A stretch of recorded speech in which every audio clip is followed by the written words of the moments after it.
So we've talked about the first several processes that are involved in the process of digestion. And now we're going to talk about what happens after food is leaving the stomach. Food leaves the stomach and enters into the small intestine. The small intestine is the major organ of both digestion as well as absorption.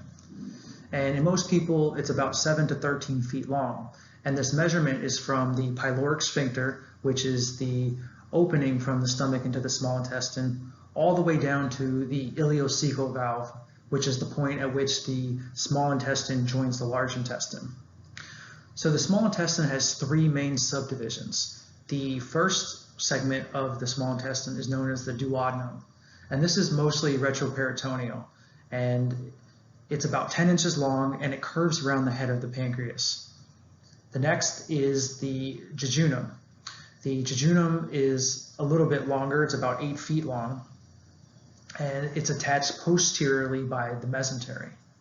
And then finally we have the ileum, which is approximately 8 to 12 feet long, and this is also attached posteriorly by the mesentery, and it joins the large intestine at the point of the ileocecal valve. The superior mesenteric artery is responsible for bringing the blood supply to the small intestine, and the veins which carry the nutrient-rich blood drain into the superior mesenteric veins, then into the hepatic portal vein, and then finally into the liver. The nerve supply is supplied both by parasympathetic as well as sympathetic innervation. The parasympathetic innervation comes from the vagus nerve, while the sympathetic innervation comes from the thoracic splanchnic nerves. So as I mentioned, the small intestine is very important for both digestion as well as absorption. And the small intestine's length and other structural modifications provide a huge surface area for nutrient absorption. So the surface area is increased 600-fold to approximately 200 meters squared. This is about the size of a tennis court. And the different modifications include the circular folds, the villi, as well as the microvilli. So the circular folds are the permanent folds. They're about 1 centimeter deep, and they're responsible for forcing chyme to slowly spiral through the lumen. And this allows for more time for nutrient absorption. The villi are the finger-like projections of the mucosa. They're approximately 1 millimeter high, with a core that contains dense capillary beds and lymphatic capillaries called a lacteal, which aid in absorption. And we also have the microvilli, which are cytoplasmic extensions of mucosal cells that give a fuzzy appearance called the brush border. And the brush border contains membrane-bound enzymes, also known as brush border enzymes, that are used for the final carbohydrate and protein digestion. So now let's dive a little bit deeper into the microscopic anatomy of the small intestine, and let's talk about some histology. So the modifications of both the mucosa and the submucosa of the small intestine reflect its function in digestion. The small intestine has what's known as intestinal crypts, and these are tubular glands that are scattered between the villi. Remember, the villi are very important to increase the surface area, which allows for more absorption and digestion to occur. And there are 5 main types of cells that are found in the villi and in the intestinal crypts. There's enterocytes, goblet cells, enteroendocrine cells, Paneth cells, as well as stem cells. So the enterocytes are what make up the bulk of the epithelium, and they help the villi to absorb the nutrients and electrolytes. And in the crypts, what they do is they produce intestinal juice, which is a watery mixture of mucus that acts as a carrier fluid for the chyme. The goblet cells are mucus-secreting cells found in the epithelia of the villi and the crypts. The enteroendocrine cells are the sources of the enterogastromes, such as CCK and secretin. And the enteroendocrine cells are found scattered in the villi, but there are some that are found within the crypts as well. And the Paneth cells are deep in the crypts. They are specialized secretory cells that fortify the small intestine's defenses. And they do this by secreting antimicrobial agents such as defensins and lysosome, which can destroy different types of bacteria. And the stem cells, as you all may know, they have the capability to continuously divide and change into other types of cells.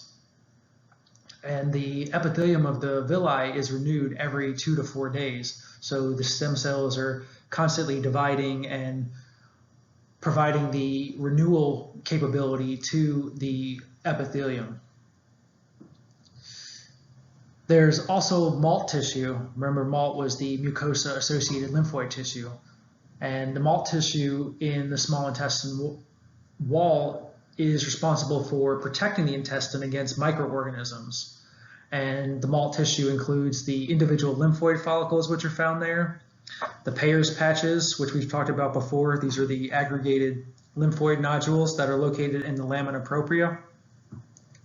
And they're found in great numbers in the distal part of the small intestine. And Peyer's patches are there because they help to fight bacteria, and there's a large amount of bacterial populations in the distal part of the small intestine, and that's why there's a lot of Peyer's patches located there. And the lamina propria, this is also important as it contains a large number of plasma cells that secrete the immunoglobulin IgA.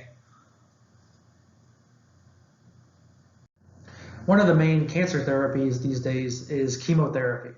And chemotherapy targets the rapidly dividing cells, such as the cancer cells. One of the main negative effects of chemotherapy is that it also targets rapidly dividing GI epithelium. And because it targets this GI epithelium, this is one of the reasons why many patients undergoing chemo have symptoms of nausea, vomiting, and diarrhea, because it really irritates the GI tract. Within our small intestine, in response to any type of distension or if our mucosa becomes irritated, what happens is there is a secretion of intestinal juice, and there can be up to 2 liters that are secreted daily in response to any type of distension or irritation. And the major stimulus for production of the intestinal juice is hypertonic or acidic chyme. The intestinal juice is slightly alkaline and isotonic with blood plasma. The main component of intestinal juice is water, but it also contains some mucus. And remember, the mucus is secreted by both the duodenal glands as well as the goblet cells of the mucosa. Chyme from the stomach contains partially digested carbohydrates as well as proteins and undigested fats. It takes approximately 3 to 6 hours in the small intestine for it to absorb all the nutrients and most of the water. The water that's not absorbed in the small intestine will get absorbed later in the large intestine. So different substances such as bile, bicarbonate, and digestive enzymes are imported from the liver and the pancreas. And these are the substances that provide the sources of the enzymes for digestion. However, I did not mention the brush border enzymes because the brush border enzymes are bound to the plasma membrane and they perform the final digestion of chyme. So these are not imported from the liver and the pancreas, but they are bound to the plasma membrane. So any chyme that is entering the duodenum is usually hypertonic. Therefore, the chyme delivery has to be slow to prevent osmotic loss of water from the blood. The low pH of chyme has to be adjusted upward to make it more alkaline. And the chyme has to be mixed with both bile and pancreatic juice to continue the digestive process. So after we eat, the small intestine has to be able to move to process the food and move it along the course of the gastrointestinal tract to eventually pass it into the large intestine. So after a meal, segmentation is the most common motion of the small intestine. And segmentation is initiated by the intrinsic pacemaker cells. Segmentation is depicted on the right-hand side of your screen here. And what it does is it's involved in the process of mixing and moving the contents toward the ileocecal valve. And remember, we said the ileocecal valve is the demarcation where the small intestine ends and the large intestine begins. The intensity of segmentation is altered by both long and short reflexes as well as hormones. And it also has parasympathetic and sympathetic innervation to it as well. So parasympathetic innervation increases motility, while the sympathetic innervation decreases motility. Remember, parasympathetic, rest and digest.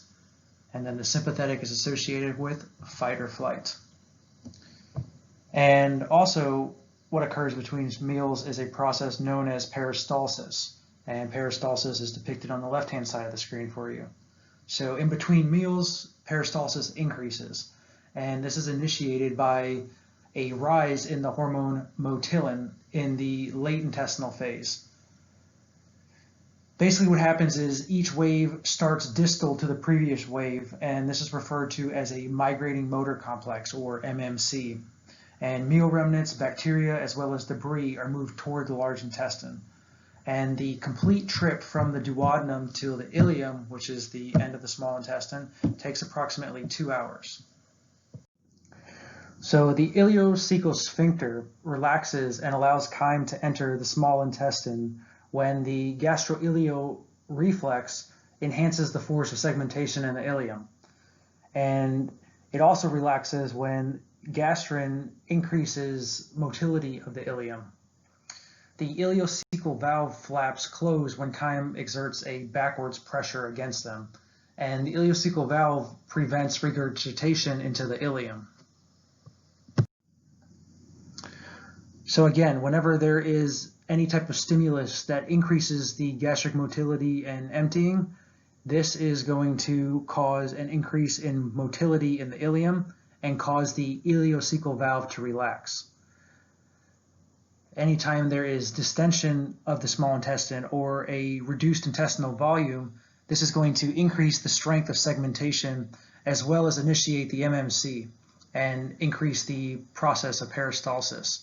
And this process is going to repeat until the next meal is initiated and consumed.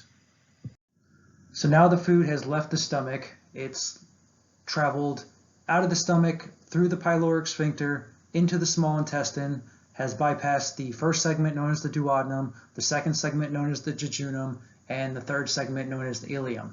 Now it went into the large intestine, and we're going to talk about the gross anatomy of the large intestine here. And the large intestine has 3 unique features that are not seen anywhere else along the gastrointestinal tract. First, it has tinea coli, and these are 3 bands of longitudinal smooth muscle in the muscularis. It also has haustra. These are pocket-like sacs caused by the tone of the tinea coli. And it also has epiploic appendages. The epiploic appendages are fat-filled pouches of visceral peritoneum. And the large intestine, similar to how the small intestine can be divided, it can be divided as well.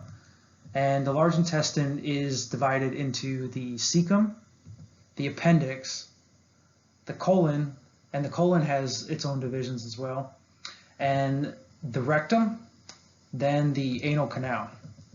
So let's break all these down a little bit further. So as food passes out of the ileum, it's going to enter the cecum. This is the first part of the large intestine. And I'm sure you all are familiar with the appendix, and many of you may question what the appendix does. The appendix actually does have a function. It is known as a remnant structure, but what it is basically a mass of lymphoid tissue, and it's part of the MALT immune system. So it's a bacterial storehouse capable of recolonizing the gut when necessary. So there's a appendix bacterial reboot theory. So for extra credit on your next test, there's going to be a question on the appendix bacterial reboot theory. So please look that up in your spare time.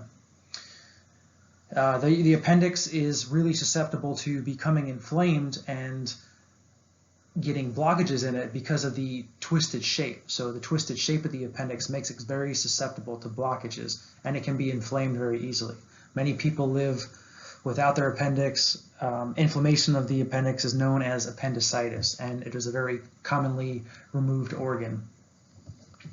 So as we leave there, we enter the colon. And as I mentioned before, the colon has several regions. Most of them are retroperitoneal, except for the transverse and the sigmoid regions.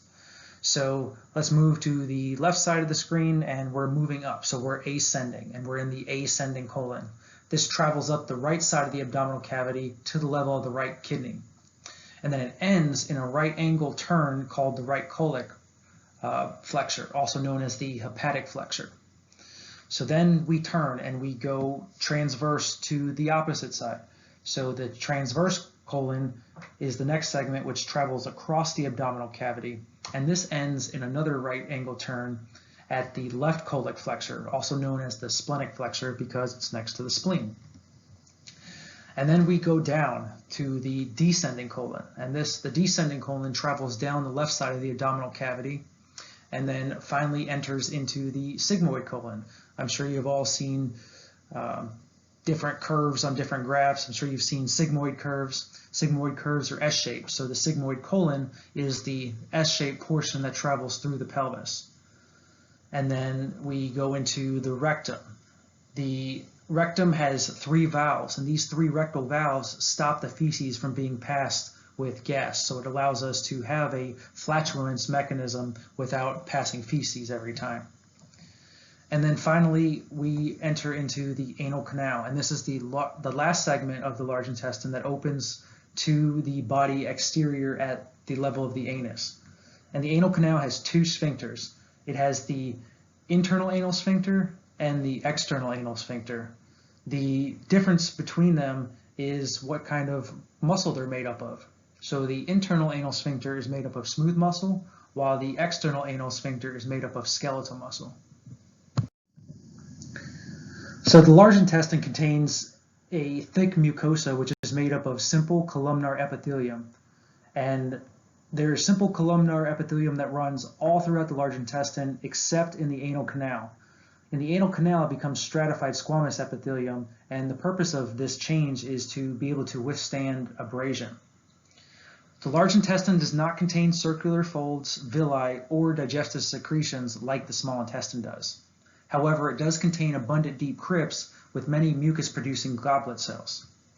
And the mucosa of the anal canal hangs in long ridges or folds referred to as anal columns, which you can see in the picture here. There are also anal recesses, and these are located between the anal columns, and the purpose of them is to secrete mucus to aid in gastric emptying. You can also see the pectinate line depicted in this picture. This is the horizontal line that parallels the anal sinuses. So visceral sensory nerves innervate the area superior to this line, and this region is basically insensitive to pain. And then below this line, or inferior to this line, the somatic nerves innervate this line, and this region is very sensitive to pain. And the superficial venous plexuses of the anal canal form hemorrhoids if they are inflamed. So throughout our intestine, we have a very diverse bacterial flora. And our bacterial flora consists of over 1,000 different types of bacteria. There's good bacteria, which are essential to our gut health, but there's also bad bacteria that can cause many inflammatory conditions such as gastritis and other stomach pathologies that could lead to downstream long-term effects such as ulcerative colitis and conditions like that. So the bacteria outnumber our own cells 10 to 1, and they serve many different functions, including metabolic functions. One of the metabolic functions the bacteria of our gut are involved in is known as fermentation, and they ferment any indigestible carbohydrates and mucin and help us break them down further. They're also very important for vitamin synthesis. They synthesize B complexes and some vitamin K, which is essential for the liver to produce the clotting factors which aid in blood coagulation and helps us to stop bleeding. So the beneficial bacteria outnumber and suppress the pathogenic bacteria. The immune system can also destroy any bacteria that try to breach the mucosal barrier.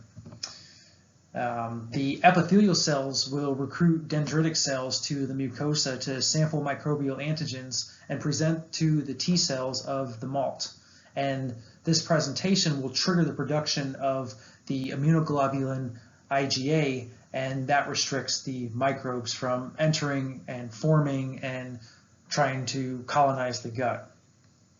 So we have what's called a gut-brain axis, and there's many recent research findings that indicate that the bacteria of our gut send signals to our brain.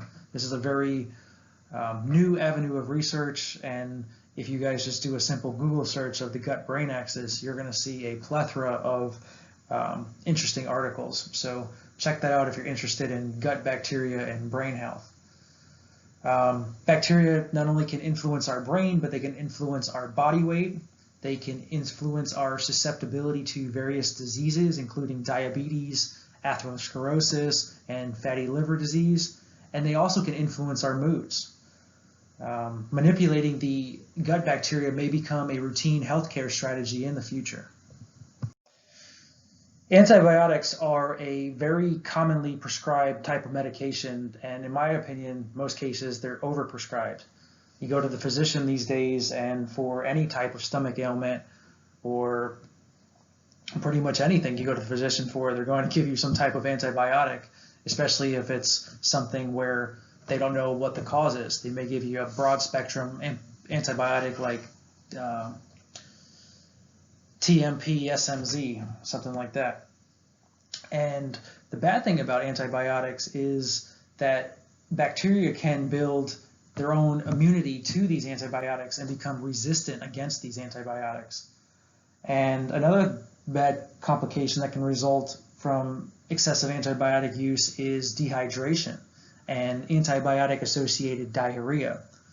Antibiotic-associated diarrhea accounts for 14,000 deaths per year, and this is because people are losing too many vital electrolytes and large volumes of fluid and not getting them replaced in time.